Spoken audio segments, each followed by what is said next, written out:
बिस्मिल्लाहिर्रहमानिर्रहीम। अस्सलाम वालेकुम डियर स्टूडेंट्स।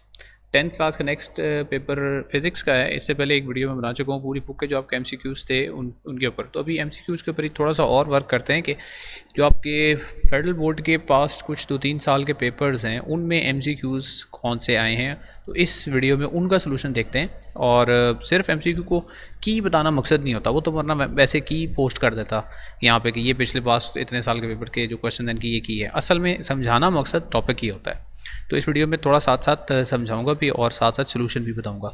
ये वाला आई थिंक 2022 का पेपर है। इसमें एक दो बड़े इंटरेस्टिंग एमसीक्यूज़ हैं, कुछ बहुत आसान है। जैसे पहला देखें, alpha particles carry a charge of alpha particles के ऊपर +2e के बराबर चार्ज होता है, तो ये पहला ऑप्शन इसका ठीक है। Convex lens is the focal length of 6 centimetre, power of. अब यहाँ सिखाना क्या मकसद है कि पावर जो है वो रेसिप्रोकल होता है फोकल लेंथ का। तो क्वेश्चन जैसा भी आ जाए, आपको जब ये पता है कि रेसिप्रोकल लेने से ही आ जाता है, तो कैलकुलेटर पे आप सिर्फ ये 6 लिखें और उसके ऊपर x इन्वर्स का बटन दबा दें, तो x इसका मिल जाएगा आपको, पावर मिल जाएगी इसकी। ठीक है, तो इसको कैलकुलेटर पे मैं जल्दी से लिख लेता हूँ। 6 का इन्वर्स आ रहा है 0.166, so 0.167, ये इसका आंसर ठीक है। B, the voltage versus current graph of an ohmic metallic conductor is. तो ओहमिक कंडक्टर का स्ट्रेट लाइन ग्राफ होता है, नॉन ओहमिक का कर्व्ड होता है, और वोल्टेज वर्सेस करंट का अपवर्ड ऊपर की तरफ जाने वाली लाइन होती है, अपवर्ड स्लोपिंग ग्राफ होता है। The speed of wave in water depends on the depth of the water. तो जब भी एक ज़्यादा डीप पानी से कम गहराई की तरफ पानी की वेव्स आती हैं तो वो स्लो डाउन हो जाती हैं। The voice of children is shrill due to, ये शॉर्ट क्वेश्चन भी बहुत इंपॉर्टेंट है कि चिल्ड्रन की वॉइस शिल की होती है, मैन की वॉइस है वो ग्रेव की होती है। तो ये फ्रीक्वेंसी या पिच में डिफरेंस की वजह से होती है। तो हाई पिच का मतलब होता है हाई फ्रीक्वेंसी, और जितनी फ्रीक्वेंसी हाई होगी उतनी आवाज़ बारीक या श्रिल होती जाएगी। तो हाई पिच इसका रीज़न है, या हाई फ्रीक्वेंसी अगर आ गया तो वो ऑप्शन भी ठीक होगा। A compound microscope has an objective. अच्छा, जो ऑब्जेक्टिव लेंस होता है कंपाउंड माइक्रोस्कोप का, उसमें 2 क्वालिटीज़ होनी चाहिए। क्या? एक तो उसको लाइट को ज़्यादा से ज़्यादा गैदर करना चाहिए, ठीक है, और दूसरा मैग्निफिकेशन को ज़्यादा से ज़्यादा करना चाहिए। 2 लेंसेज होते हैं, कि एक ऑब्जेक्टिव होता है, एक आई पीस होता है। तो ऑब्जेक्टिव ने जो डिस्टेंट जो ऑब्जेक्ट है उसकी ज़्यादा से ज़्यादा उसकी तरफ लाइट को गैदर करना है। तो इसके लिए फोकल लेंथ को एक तो शॉर्ट होना चाहिए और दूसरा डायमीटर उसका लार्ज होना चाहिए, ताकि लाइट ज़्यादा लेंस में एंटर हो जाए और क्लियर इमेज बन जाए। तो ये है short focal length and large diameter, option number A correct है।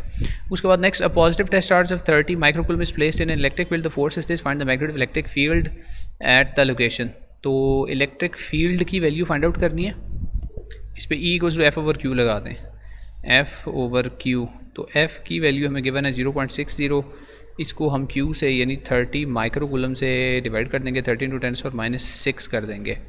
तो इसको कैलकुलेटर पे सॉल्व कर लेता हूँ। कैलकुलेटर में मेरे पास आ रहा है 20,000 या 2 × 10⁴ न्यूटन पर कूलम आ जाएगा।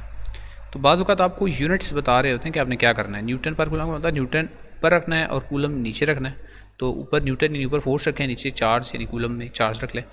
In parallel combination of 2 capacitors, parallel combination में हमेशा कैपेसिटेंस ऐड होती है। तो ये आसान सा है, C1 + C2। Series combination of capacitors में 1/C1 वाला फार्मूला लगता है। नंबर 9 है, if the frequency of AC supply 60 hertz. ये बहुत इंटरेस्टिंग है। AC सप्लाई है, उसकी फ्रीक्वेंसी है 60 हर्ट्ज़। 60 हर्ट्ज़ का मतलब है कि 60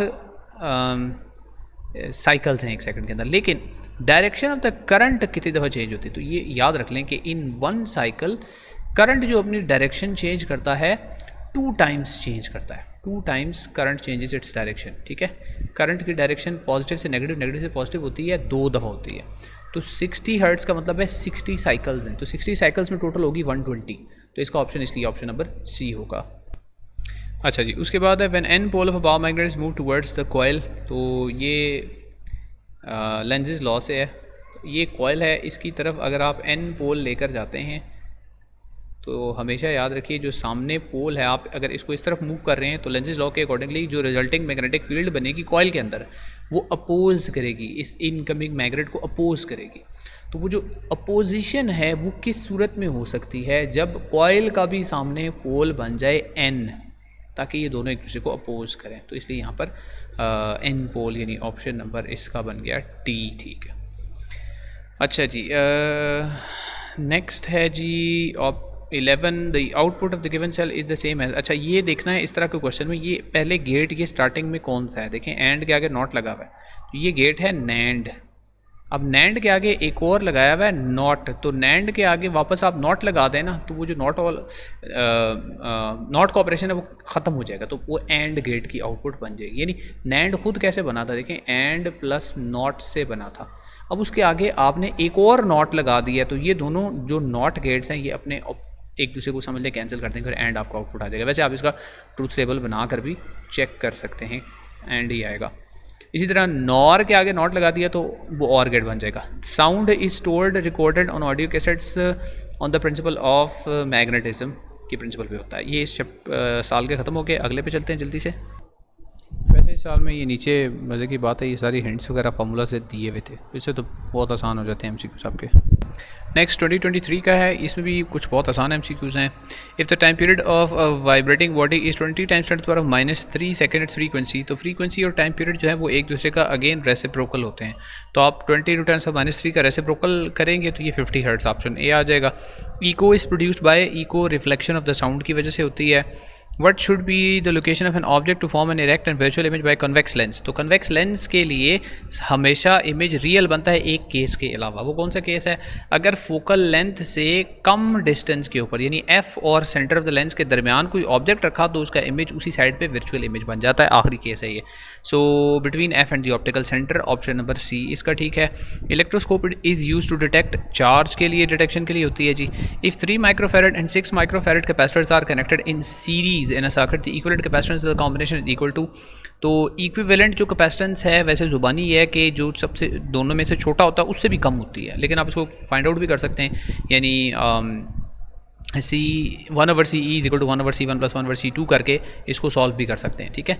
या C1 × C2/C1 + C2 ये फार्मूला भी लगा सकते हैं अगर दो कैपेसिटर्स हैं तो C1 × C2 करूँ तो 6 3 18 हो जाता है, और 18 को 9 से डिवाइड करूँ तो 2 आ जाता है।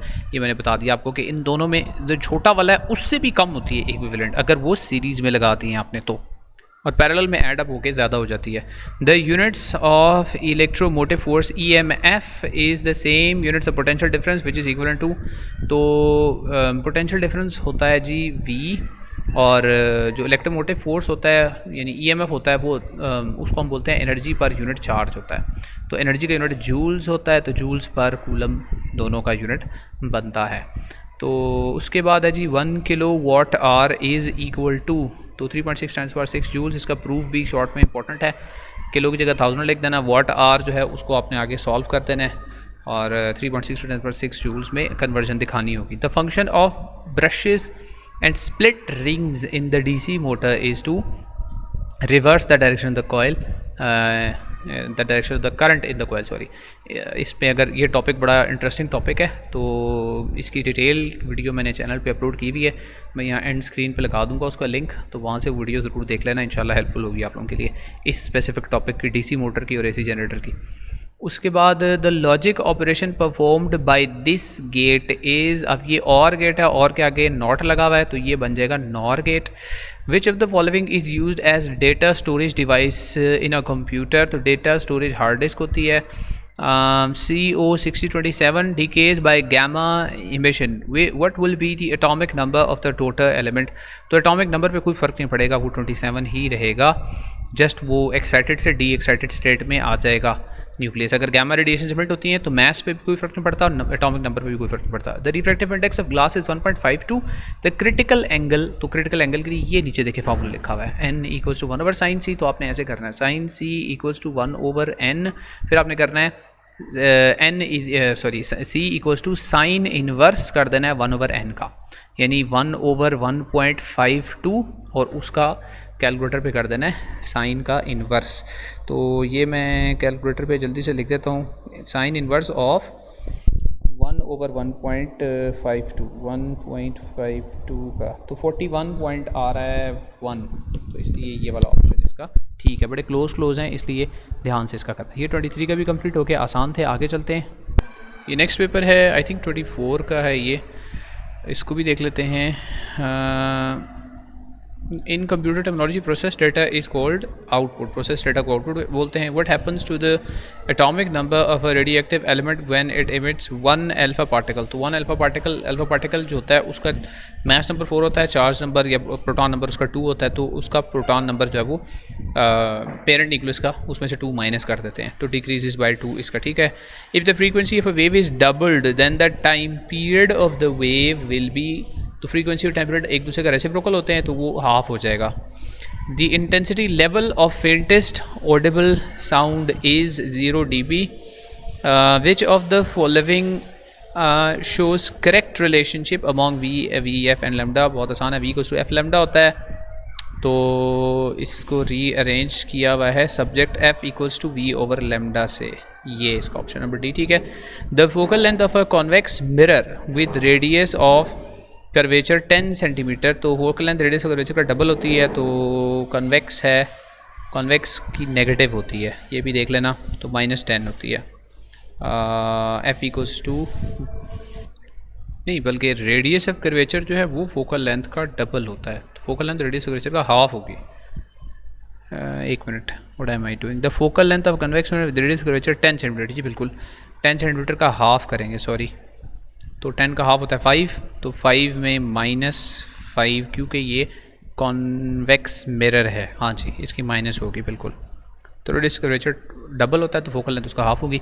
If a ray of light makes an angle of incidence of 45 degrees on a plane mirror the angle of reflection will be, अब इससे आसान क्वेश्चन हो नहीं सकता, इंसिडेंस रिफ्लेक्शन दोनों बराबर होते हैं। The coulomb's force between two identical charges is 100 newton, if the distance between is double then the force will be, अगर डिस्टेंस को आप डबल करेंगे तो फोर्स 1/4 हो जाएगी, तो 1/4 हो जाएगी, तो 100 का 1/4 होगा 25 न्यूटन। ये फार्मूला ऐसे है, एफ इक्वल्स टू के Q1 Q2 over R squared, तो अगर आप डिस्टेंस को डबल करें तो इसके स्क्वायर के साथ रिलेटेड है फोर्स, तो डबल करने से फोर्स जो है वो हाफ होने के बजाय 1/4 हो जाएगी, तो 100 का 1/4 25 न्यूटन है। अच्छा जी, उसके बाद नेक्स्ट है which of the following represents 1 ohm, तो ओम होता है रेजिस्टेंस, तो V equals to I R equals to V over I, तो V ओवर आई का मतलब होता है voltage per ampere, option number सी, ठीक है। Which of the following quantities remains constant in step up transformer, तो पावर सेम रहती है, स्टेप अप ट्रांसफार्मर में वोल्टेज और करंट वेरी करते हैं और हीट डिसिपेशन भी होती है। A and B are the two inputs of a NOR gate. Its output would be 1 when both inputs are 0. NOR gate है तो A 0 B 0. The output of NAND gate is written as NAND, AND का उलट होता है तो AND होता है A dot B, तो A डॉट B के ऊपर इन्वर्स लगा देंगे। अच्छा, आई थिंक ये वाला 24 का है, पिछला वाला किसी और ईयर का था, इसको भी देख लेते हैं। In optical fibre information travels in the form of light signals की फॉर्म में इंफॉर्मेशन ट्रैवल करती है, टोटल इंटर रिफ्लेक्शन का फिनोमेना इन्वॉल्व होता है। The half life of N isotope is 1 year, it's percentage left after 3 years is, तो 1 साल के बाद वो 50% रह जाता है, 2 साल के बाद वो 25% और 3 साल के बाद 25 का आधा यूनिट 12.5% रह जाता है, तो 12.5% जो है वो बच्चे की। अच्छा जी, एक और उसी चैप्टर से आ गया, इन x plus O 17 8 and 14 2 what is x। अच्छा जी, इसमें x क्या है ये बताना है, तो नाइट्रोजन हो गया जी 17 से 14 एंड 8 से 7, अच्छा दोनों साइडों को जस्ट बराबर कर देना, तो यहाँ 7 और 2 है 9, तो इधर भी 9 होना चाहिए, तो इधर 1 लिखेंगे, और यहाँ 14 और 4 18 है, यहाँ 17, तो यहाँ भी 1 लिखेंगे, तो x 1 1 है और वो 1 1 हाइड्रोजन होता है, ये ठीक है ऑप्शन। इक्वेशन की दोनों साइड्स पे एटॉमिक नंबर्स और मास नंबर्स बस आपने इक्वल करने होते हैं इस रेडियोएक्टिव इक्वेशन के अंदर।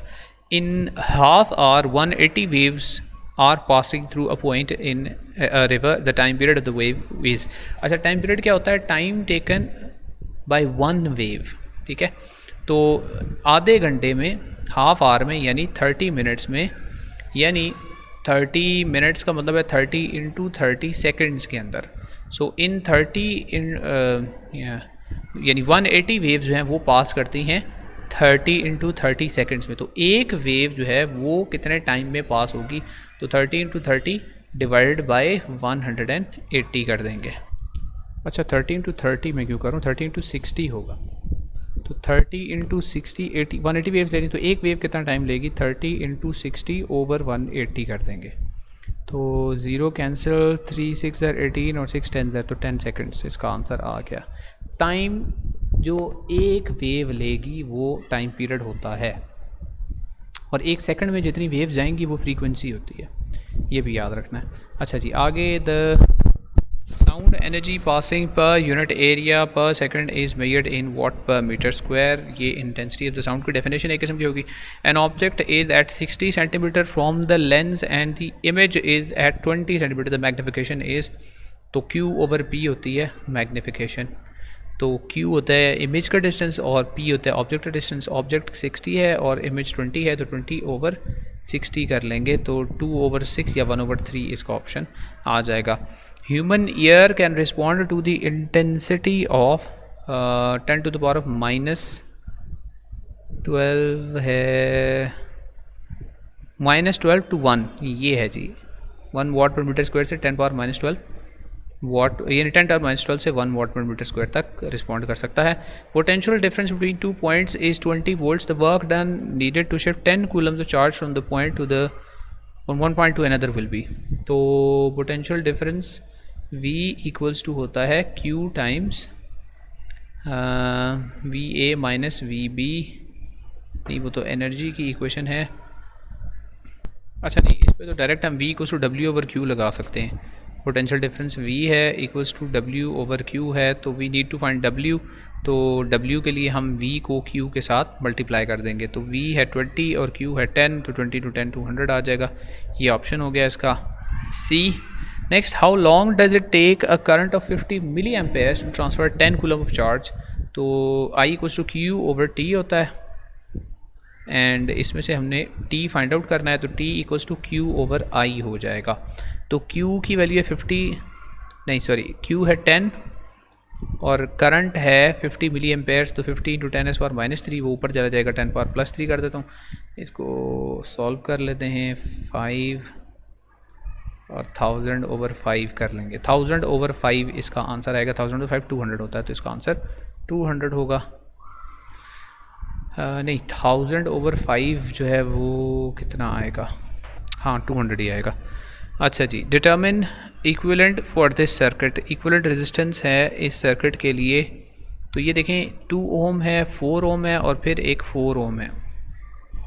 तो ये दोनों सीरीज़ में हैं और इनके साथ ये पैरेलल में है, यूँ इसको समझना है, ठीक है, कि एक रजिस्टर ऐसे लगा हुआ है फिर उसके साथ दूसरा रजिस्टर ऐसे लगा हुआ है, ये दोनों सीरीज़ में लगे हुए हैं। इनके कॉम्बिनेशन के साथ ये नीचे वाला पैरेलल में लगा हुआ है, इन तीनों को सीरीज़ में नहीं कह देना आपने, ठीक है। तो पहले वाले जो 2 सीरीज़ में लगे हुए हैं वो हैं 2 और नीचे वाला 4 है, तो 2 + 2 और नीचे वाला 4 है, 2 + 2 4, उन दोनों का आंसर आ गया 4। तो यूँ समझ लें एक 4 वाला ऊपर लगा हुआ है और फिर एक 4 वाला नीचे लगा हुआ है। अब इनका पैरेलल कॉम्बिनेशन में जो फार्मूला है वो लगा देंगे, तो वो होता है RE। अगर 2 हैं आपके पास तो आपने तब ये फार्मूला लगा देना, R1 × R2 over R1 + R2 कर देना है। तो R1 × R2 4 × 4 ये हो गया 16 ओवर R1 + R2 4 + 4 यानी 8। तो 16 को 8 से डिवाइड करेंगे तो आएगा 2। तो इस पूरे सर्किट का इक्विवेलेंट रेजिस्टेंस है 2 ओम्स। अच्छा जी, if IP is 100 IS then turn ratio of the transformer. तो IP is equal to 100 times IS, तो पावर होती है I × V। तो इस पर हम पावर लगा लेंगे इस तरह के IP × IV इक्वल्स टू, नहीं IP × IS equals to IP × VP is equal to IS × VS। और यहाँ से हमें मिल जाएगी VP ओवर VS, निकालनी हमने क्या है, then the turn ratio of the transformer is, अच्छा प्राइमरी टू सेकेंडरी की रेशियो निकालनी है। तो चूँकि IP 100 टाइम्स IS है तो इसको 100 टाइम्स IS कर देता हूँ ताकि ये IS और IS कैंसिल हो जाए। तो VP ओवर VS जो है ये बन जाएगा 1 ओवर 100।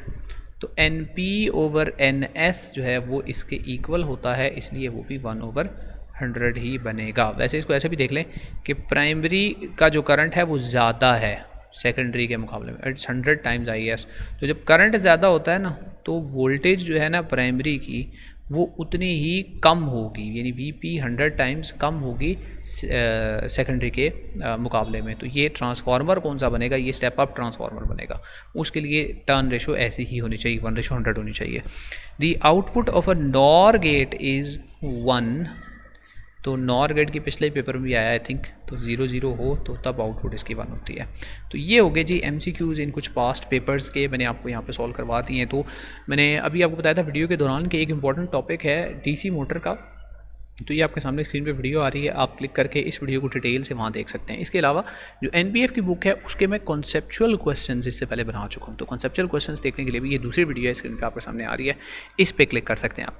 नेक्स्ट वीडियो में इंशाल्लाह इंपॉर्टेंट पूरी बुक के आपको शॉर्ट क्वेश्चन सोल्यूशन भी उनके बताऊँगा, और फिर उसके बाद लॉन्ग क्वेश्चन यानी एक पूरा पेपर आपको अगली वीडियोज़ में इंशाल्लाह बताऊँगा। तो see you in the next video then इंशाल्लाह।